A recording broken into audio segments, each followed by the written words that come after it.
A wife and mother of two drops off one of her children at school and then goes missing.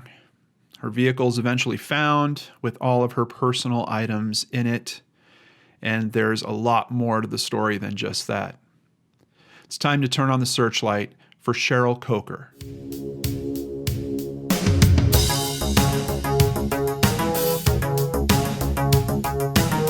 Hey everyone, John Lorden here. Thank you so much for joining me on another episode of Brainscratch Searchlight. This is a case that has been going on it's coming up on 2 months, and in particular I wanted to highlight it because we're coming into the holiday season. We have two young women that don't know where their mother is. We also have her husband. Does he possibly know more than he's letting on? We're going to touch on that as we continue with the story of Cheryl Coker. Here is an image of Cheryl, and thankfully her NamUs profile has already been posted. We can see we're talking about a white Caucasian female, Cheryl L. Coker, missing from Riverside, Ohio from October 2nd, 2018. She is 46 years old, and she is between 5'3" tall to 5'4" tall. Her weight is somewhere between 130 to 165 pounds. In terms of the circumstances of her disappearance, Cheryl was last seen on October 2nd, 2018 in Riverside, Ohio. She dropped her youngest daughter off at school around 7:30 a.m., and law enforcement believes she may have returned home after. Cheryl's vehicle was found on October 3rd, 2018, around 8 p.m. in the parking lot of Clancy's Tavern, about half a mile from her house. Her driver's license, purse, credit cards, and cell phone were inside the car. One thing I'm not sure of that I'm wondering is, were her keys also inside the car? But unfortunately, I can't find any details about that. For hair color, strawberry blonde is what they have noted. For eyes, green.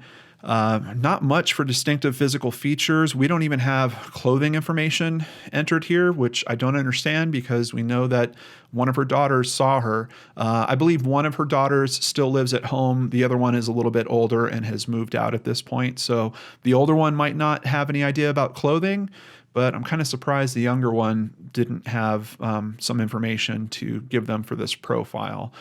For images and documents, we just have 3 different photos of Cheryl. But let's continue and jump into the article starting at WDTN.com. Riverside, Ohio. Police are asking for the public's help after a woman suddenly disappeared this week. 46-year-old Cheryl Coker was last seen Tuesday morning when she dropped one of her daughters off at school around 7:30 a.m. Wednesday night, her car was found, all her possessions still in the car. Mother of two and her family say that these circumstances are unheard of. Of course, one of the things that's being considered is, did she run away? Did she leave of her own accord? We're going to look at some information that might support that, and there's a lot of information that doesn't really support that as well. No one in the family has heard from her since she dropped her daughter off on Tuesday. NBCnews.com has done a Dateline profile on this as well. We can learn a little bit more about Cheryl from that. Cheryl works as a crash technician, and her employer, KLD Associates, is flexible about letting her work from home. So it wouldn't be unusual for her to go home instead of to work.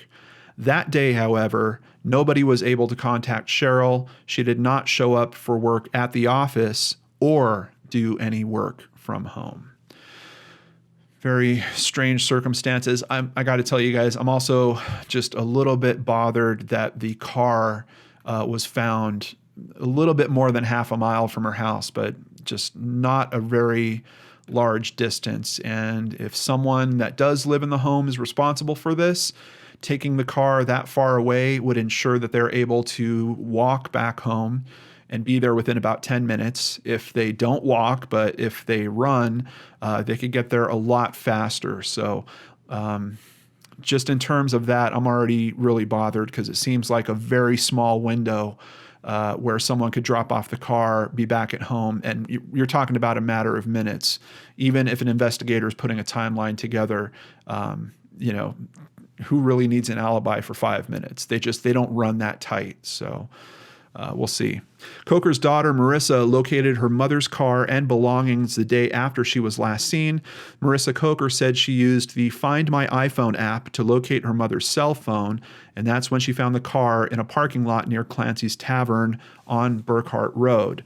Marissa Coker said she feels that discovery alone is disturbing since her mother didn't frequent any of the businesses on the side of the strip mall where her car was found. Quote, "She's always been there for me and my sister," Marissa Coker said. "It's just hard not having her. She last saw her mom the night before she went missing."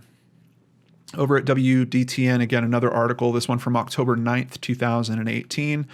Coker is a mother of two and had filed for divorce 11 days before her disappearance. Now, I was able to find the record of the court dockets that were being filed for the divorce. It does look to me that she was also filing for custody, probably of the youngest daughter.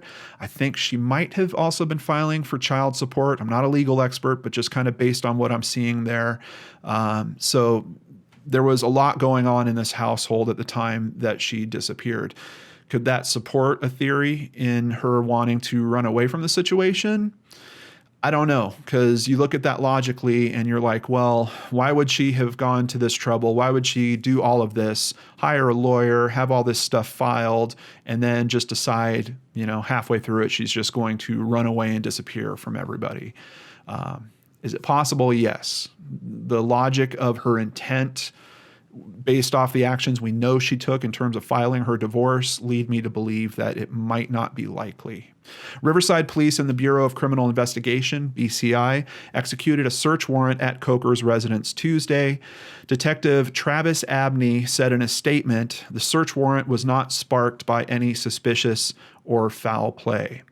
Quote, Cheryl Coker is believed to have been home after dropping her daughter off at school, Abney said. No suspects have been identified yet in this case, and everyone has been cooperative. The residential search warrant was conducted this afternoon per standard procedure and not because of suspicion of foul play at the residence. I've read a whole web sleuth thread on this, and a lot of people are actually suspicious of that statement. A lot of people think that investigators are indeed considering the fact that her husband might be involved. I don't think that's out of the realm of possibility. We know that a divorce is being finalized here. There's a few other pieces of information that drop in that might actually support that as well. But investigators are obviously being very, let's just say, clean in terms of the information they're releasing to the media and not trying to throw suspicion any particular direction. Tuesday morning, family, friends, and community members held a prayer vigil at Stebbins High School. I believe that might be the high school that her younger daughter attends. Now, over at WHIO.com, we get a very interesting piece of evidence. The parking lot where her vehicle was found has a few different surveillance cameras that are picking up her vehicle moving into the parking lot. Let's go ahead and watch this together. Unfortunately, there is no footage of anyone getting out of the vehicle. It's described that one of the cameras that's picking up this footage is motion activated and the vehicle's kind of a bit far away from it. The other one is supposedly running on a continuous loop, but there might be some reasons why it doesn't pick up anyone based on the direction that they're walking out. But here you can see in the circle, the vehicle is pulling in, coming across kind of towards the back of the parking lot, but there's even more spaces beyond where it comes in. And that's it for the first camera. Now the second camera picks it up and we see it coming down a bit closer to the businesses. The businesses are where these cameras are shooting from. And parking itself kind of in the edge of where the parking spaces are full. And I'm wondering if someone was doing that because they were looking to hide their vehicle. This is a large parking lot. We can actually jump to a picture of the parking lot here as well. So you can see this is a really large parking lot. And about over here is where this vehicle comes in and winds up parking. So it would seem to me that they were trying to maybe not hide it very well, but they certainly didn't want it sticking out. Like if they would have parked it back up here somewhere where it was kind of on its own, it might have been really easy for a police cruiser driving by that might have had an APB on it or something to be able to see it. So parked furthest away from the road, right at the edge of the natural parking traffic that was happening there. Not a bad way, I think, to hide it. Now, in terms of the motion-activated camera not being able to pick it up, there's some question about the route that the person would have taken while they walked out of here. And if we just drop in on Street View here, we can get a little bit of a look. So here's that Clancy's Tavern. There's actually several businesses in here. There's a Kroger's Market down at the end. It looks like there's an Asian restaurant here. And Computer Network Associates. This is one of the businesses. You can see they've got their camera right there. They're one of the businesses that captured footage. And then I believe Clancy's also has some cameras that captured footage as well. But if we take a look at the parking lot, we can see that if you wanted to ditch a car here and you were comfortable just running across a field, you would be heading towards, kind of looks like there's a church over there. I do believe that there is Jehovah's Witness church over there. If you shot straight back, you would come across some apartments, but there's also this big concrete walkway that you could take out to Burkhart Road. A couple of different things that are going on here. So what I'm curious about is if we run along the thought that she might have been trying to leave the situation on her own, maybe she's parking her car there and she's going to hop a bus. We can see the local bus stops here are back on Spinning Road. And it seems like she would have walked directly left to try to get to those most directly. And the first camera that wasn't motion activated, that only caught the vehicle as it was entering here from Spinning Road, would have certainly caught the person walking back out. Now, would the footage have been good enough for them to determine who that person is? I don't know, because you saw the footage. It's a bit far in terms of distance. What else is interesting about this footage is it does show that the vehicle was traveling north on Spinning Road before turning into the parking lot. Her home, which is about a half mile away, is down on a street called Christie Avenue that's right down over here. So assuming the most direct path, if you were going to drive to that shopping center, you would probably be coming north on Spinning Road and then turning into it. So once again, I don't know. This could support both thoughts with this case. This could support the thought that she did this and maybe she wasn't taking a bus. Maybe she met up with someone that was driving her away and they met up on Burkhart or something along those lines.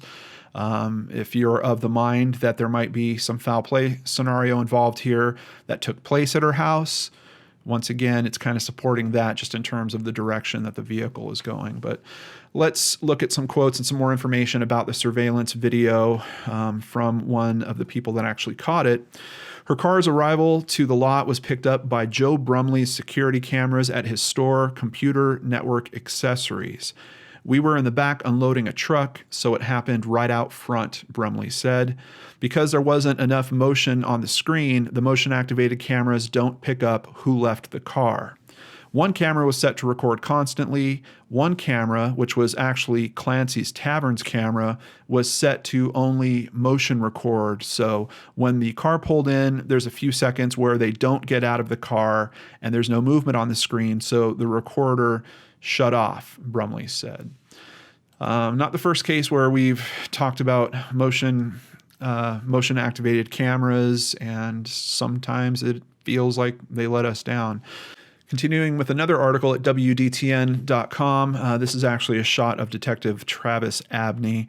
Detective Abney says every available department resource is focusing on this case. Quote, all the detectives are working as many hours as we possibly can, which has pretty much been full time for us at this point.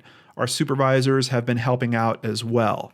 I can't stress enough the amount of search warrants we have executed in this case, people we are looking into, leads and tips that we are following up on a daily basis.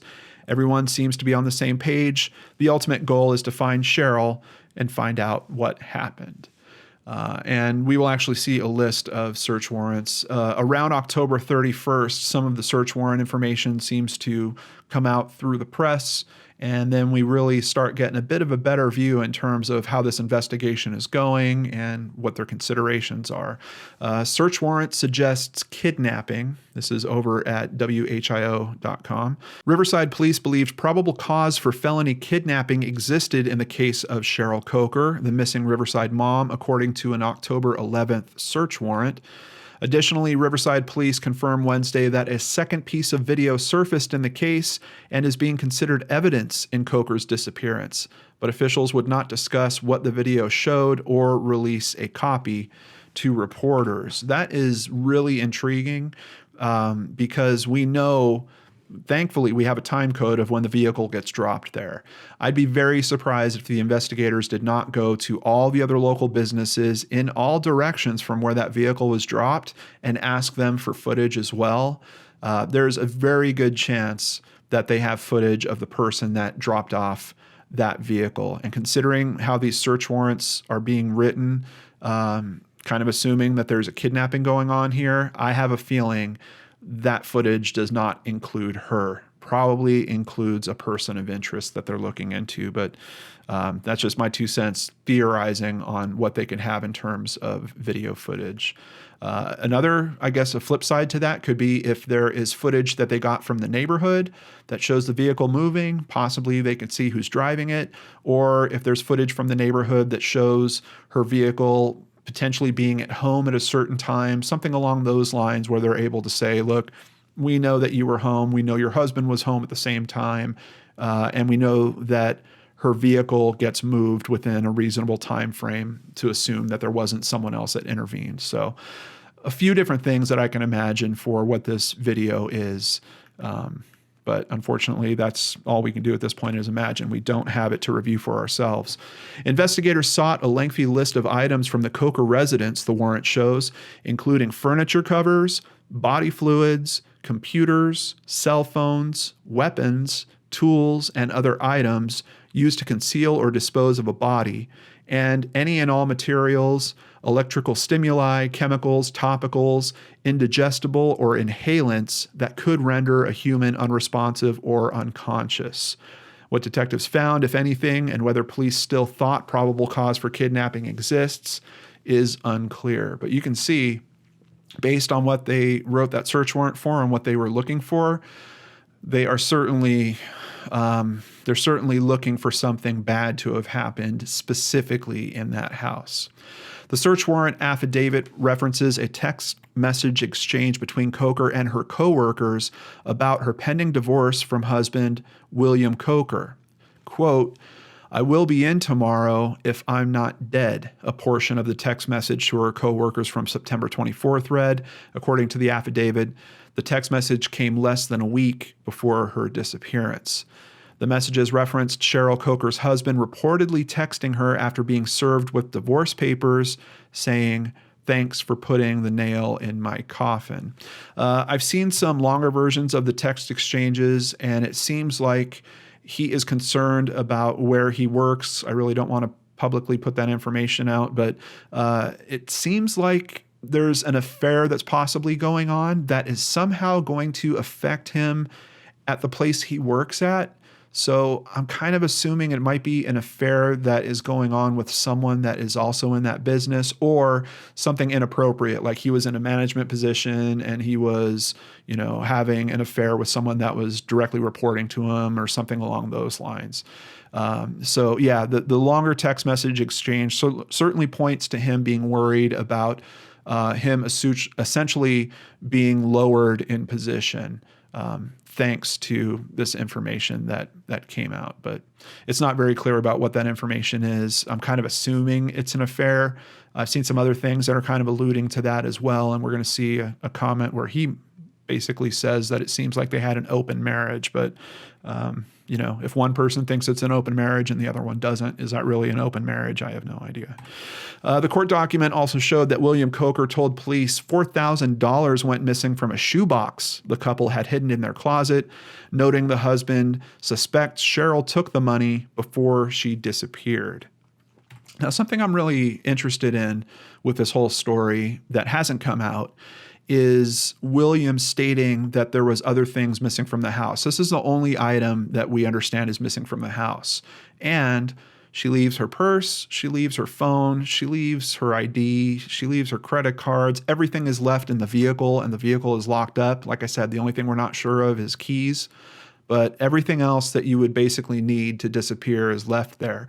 So she has $4,000, but she doesn't take a purse.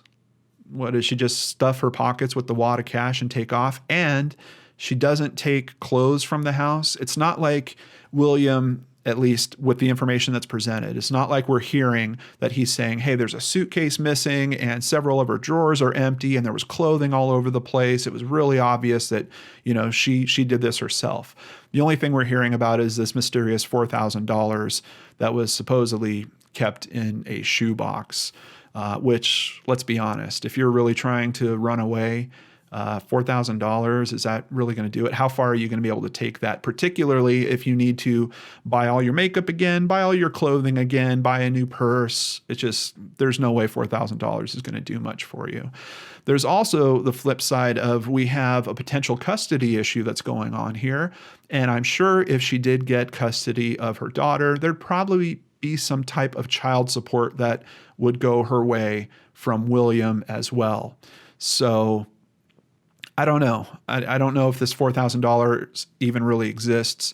And once again, I don't know that someone would go to all this trouble, file all this legal stuff, and then just decide they're going to run away from the situation and ditch their kids behind.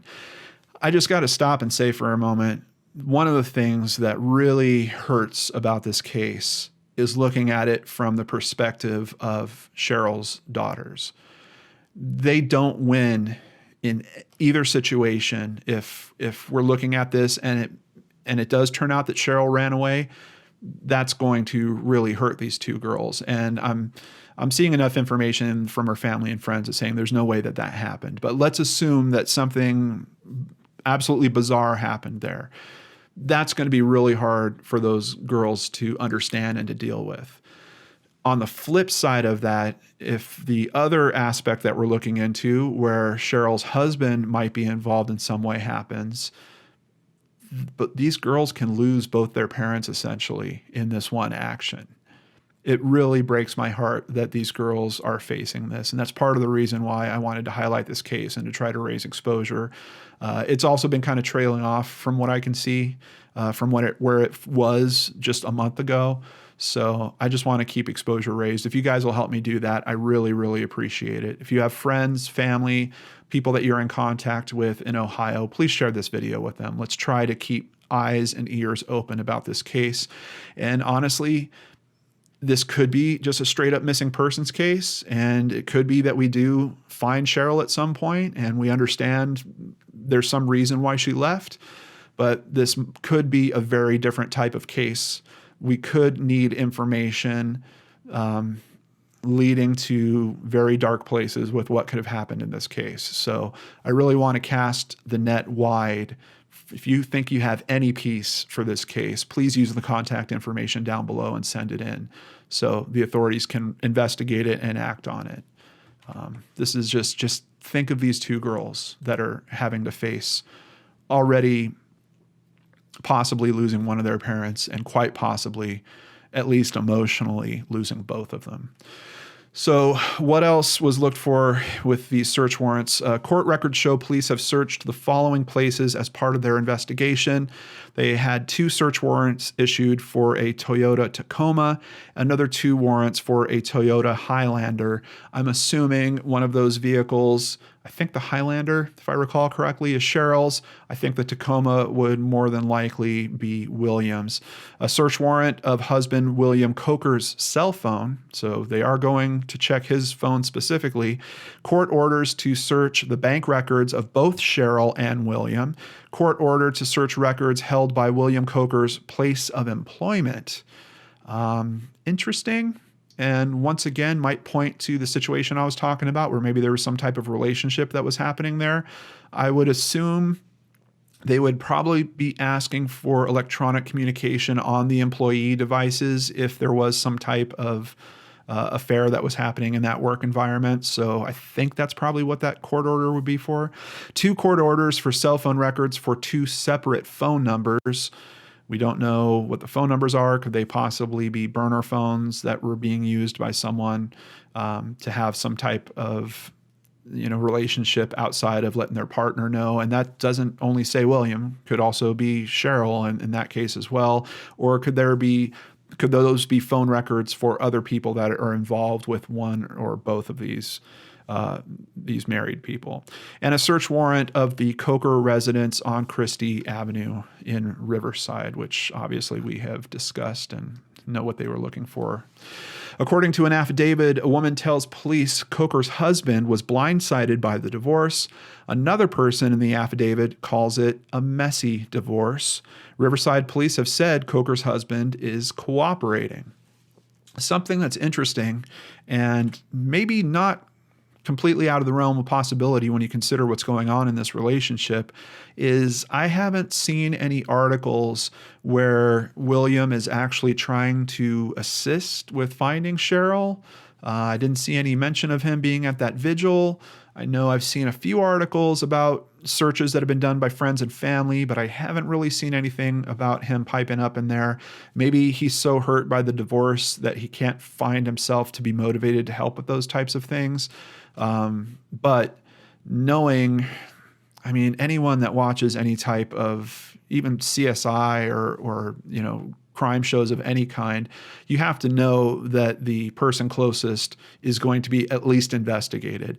And I would think it would be in his absolute best interest to assist in finding out where Cheryl is so he could at least get that heat off his back. And I don't see him really engaging media too much, but he does at some point. We're definitely going to get to that. Let's continue here. On Wednesday, Riverside Police said they recently obtained new evidence related to the case, but would not release what the evidence is. I don't know if that is the same as the video evidence that they were mentioning in the previous article that we read, or if this is some other evidence. But literally, I think those past 3 or 4 articles we looked at all hit on Halloween. So it really seems to me like there was a big amount of information that came out. And I'm also kind of wondering if the investigators were trying to throw some messages or try to shake someone up with some of the information that came out, especially, making statements like that. Yeah, we've got new evidence. We can't tell you guys what it is, but we've got it. I don't know. There was just basically a little media frenzy that happens on Halloween. And over at Fox 45 Now, we're going to review some other information that came out through that documentation as well. First of all, we get the details. Cheryl's sister was the one to call police to report her missing just after midnight on October 3rd. The sister told officials that Cheryl's soon-to-be ex-husband and their daughter had just gotten back from a trip to Florida the night before, and that Cheryl had woken up and dropped her daughter off at school but hadn't been heard from since. Her daughter had said that Cheryl acted normal enough while dropping her off, but hadn't answered her phone all day. Family members on scene told officers how concerned they were about Cheryl's disappearance and how she'd never done anything like that before. Her husband arrived on scene a bit later and told the detective the two had an open marriage. I haven't seen anything else to support that, and this is literally the only article where I've seen that even mentioned. The next day, detectives went out to speak with several neighbors. Some neighbors said that Cheryl was devastated about her marriage ending, and another said that she was upset about it because it's 19 years down the drain. That same neighbor did say that Cheryl hadn't ever mentioned abuse or being afraid of her husband.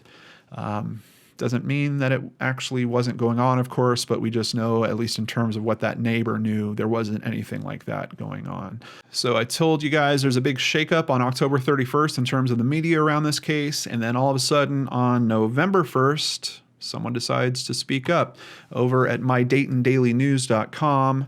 For the first time, the husband of a missing Riverside woman is publicly speaking about her disappearance. After weeks of attempting to contact Cheryl's husband, William, with no luck, News Center 7's James Brown caught up with him at work. William said that he loves his wife very much and that he didn't have anything to do with his wife's disappearance. Quote, "I wish I knew what happened.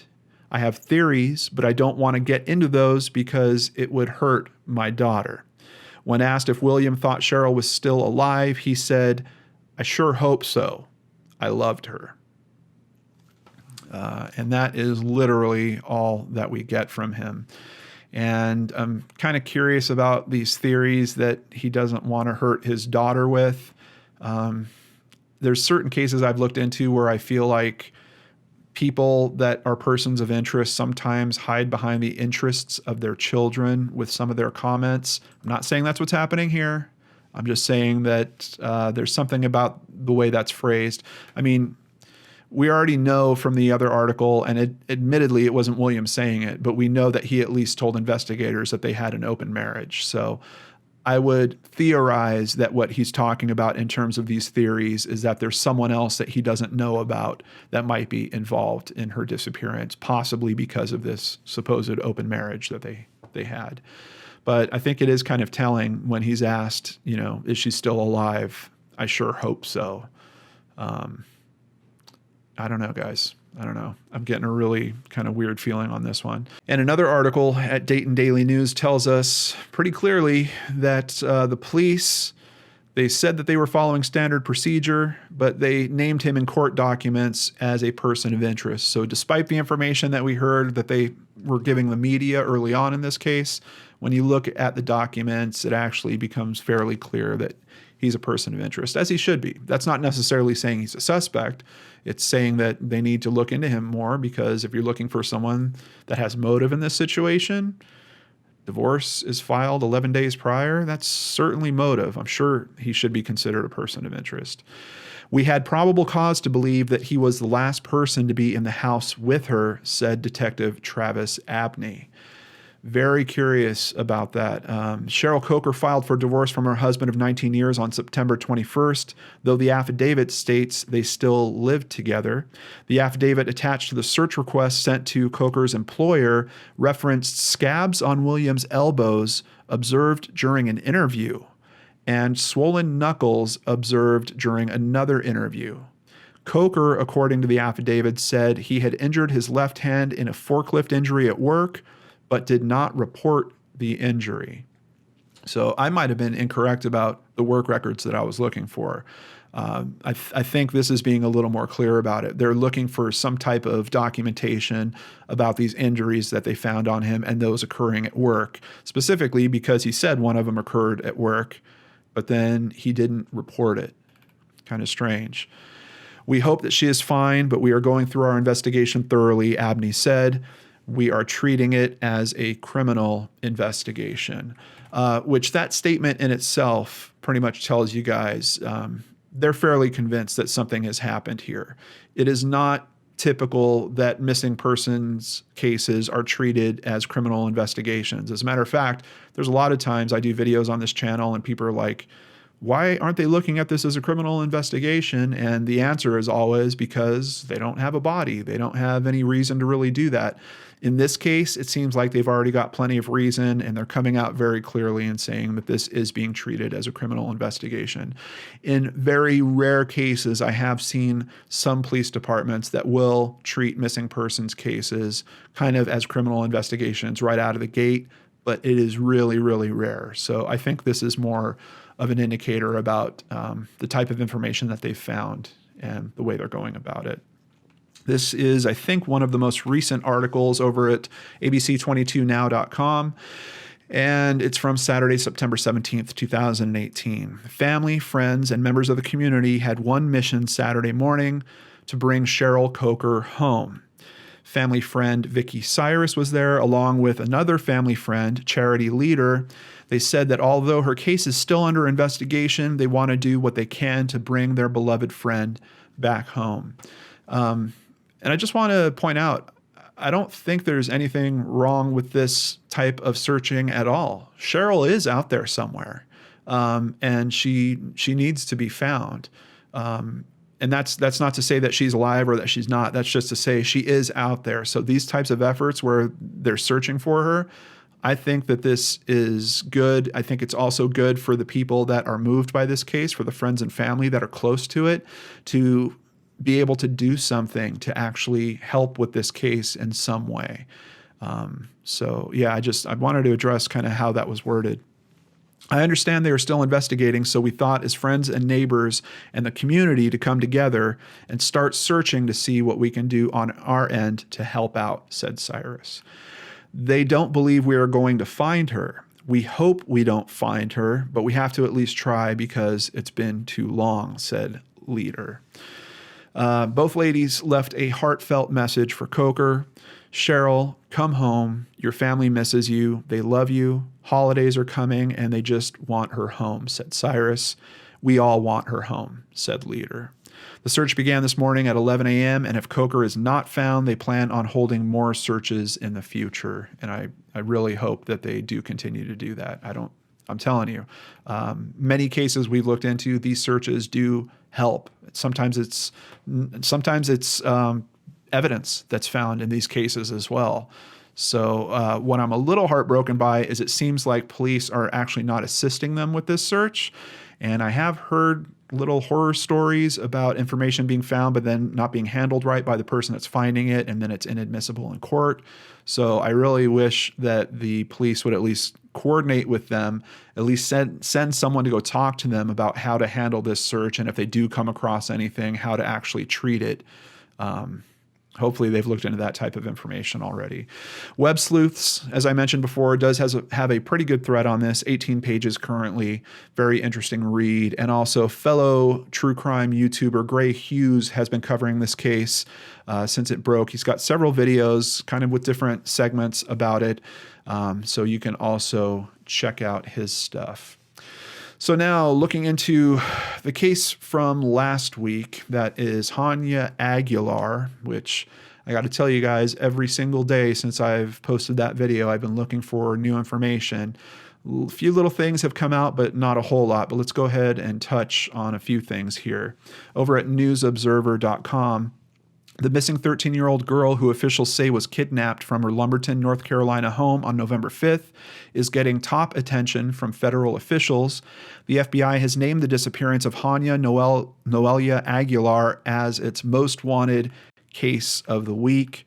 A reward being offered collectively by the FBI and Governor Roy Cooper for information leading to the location of the girl or the arrest of her abductor increased to $30,000. Also on Tuesday, someone reported a possible Aguilar sighting in Charlotte, but investigators in a news release said at this time there's no reason to believe the report is accurate. So with all that being said, let's go ahead and take a look at some of your comments on this case. Starting with the person that I just mentioned, Gray Hughes Investigates. He does live streams, so that's what he's talking about here. On my live, I found the exact locations of the footage. The trailer home is actually the next street back. Seems odd that the car would be running and the person would randomly be far back in the trailer park. Yes, I am really bothered. I know I talked about it in the last video, but if you look at that thing from a sky view, there's one road in, one road out. You have the other streets that are branching off that one road. There is no reason for someone to be in that particular trailer park unless they live there, unless they're visiting someone that lives there, unless they're doing some type of job, if they're a driver for Lyft or Uber, doing a pickup, something along those lines. It really makes me think that it's someone that frequents that neighborhood or someone that might spend the night at someone's house in that neighborhood often, something along those lines. It's just, and it's weird because it feels like such a random chance occurrence. You're talking about a very tight window where this little girl is out there starting the car and then waiting, maybe 5-10 minutes max for her family to come out and take her to school. It's such a small window. There's also some other information that's come out that is not something that she normally did, that she didn't always go outside and start the car in that way. So it's weird because certain aspects of this case make it really feel like a crime of opportunity, like someone happened to just be walking by at the right time, saw what was happening and decided they had to take advantage of that situation. But there's no reason for them to be just walking by. with the way that neighborhood is laid out. So it really sticks in my mind. Katie Frank, John, I watched the video of Hania's mother speaking. This is what she's saying. And before I get into this, this comment started a long conversation chain under it. There was a lot of people kind of arguing with aspects of this comment, some people debating how good of a translation it is. I have worked previously with translators. I know that it's a bit of an art form, so just know this might not be an exact word-for-word translation. It's one of those things. Sometimes there's phrasing and there's cultural things that have to be accounted for in the translation, but no one else gave me a translation trying to do it this way word for word. So I want to give Katie a very big thank you and share it with you guys. Please give her back because I miss her. She's a sweet girl, a good girl. I told you that yesterday. Believe me, the person that has her, give me back my daughter. I need her. I'm suffering for her. So are her sisters. I have no words now to describe how I feel, and I'm begging the Hispanic community to please help me. Share this. My daughter isn't a bad girl, as some are speculating. She's not the kind of girl that would go away with someone. Simply put, my daughter is my daughter, and I want her back. I love her. It's the only thing that I want back.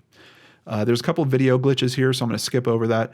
May God bless the person who took her. I'm a person of faith. I believe in God. I've always believed in God, and I know that my daughter is good with you wherever you have her. God is blessing you. I have no hard feelings because I believe in God. I believe you'll come back. Thank you.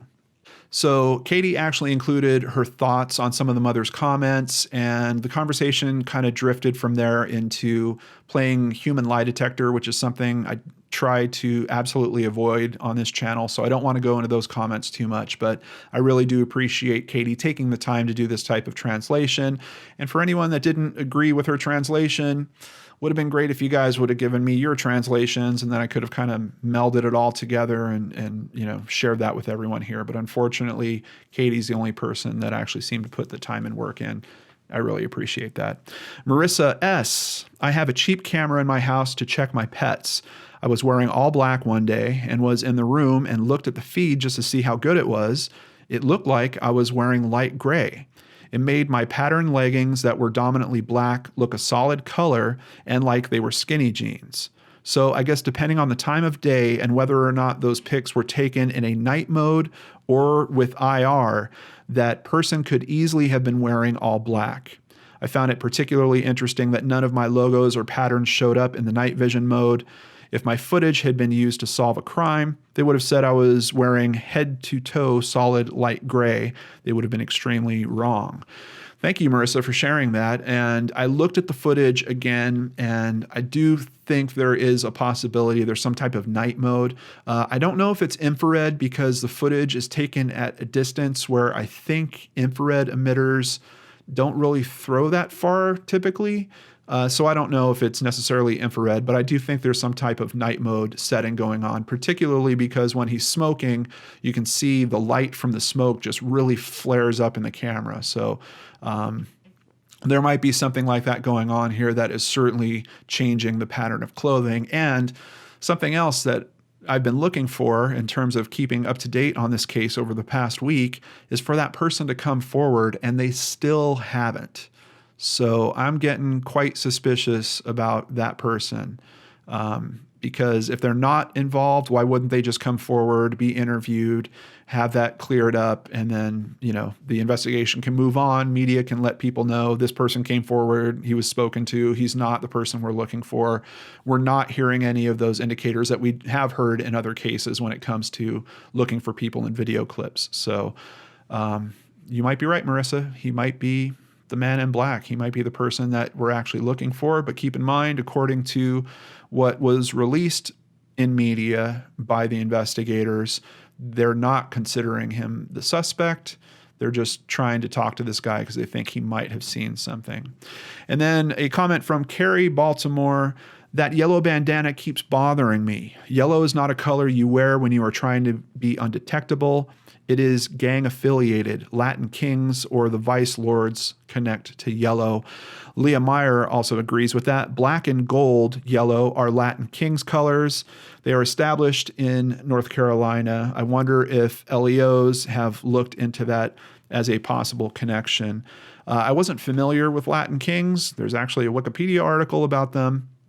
I don't think they were actually established in North Carolina, at least according to the info on Wikipedia. They are an old gang from the 1950s, established in Chicago, but with pretty much what looks like a nationwide presence. It's estimated there could be as many as 50,000 of them. And yes, black and gold are indeed their colors. And I think you guys are both raising a very interesting point. I'd be very surprised if law enforcement officers have not considered that angle. And it's a really good point. I really like that both of you pulled that out and keyed in on that, because it didn't occur to me. But in terms of bandanas, I can't even remember the last time I saw a yellow bandana. So there's a good chance that could be some type of indicator potentially of gang activity. But then that opens up a whole other can of questions in terms of, why would Hania have been targeted by them? Was it targeting? Was it truly crime of opportunity? Is there someone she's related to that could be related to this in some way?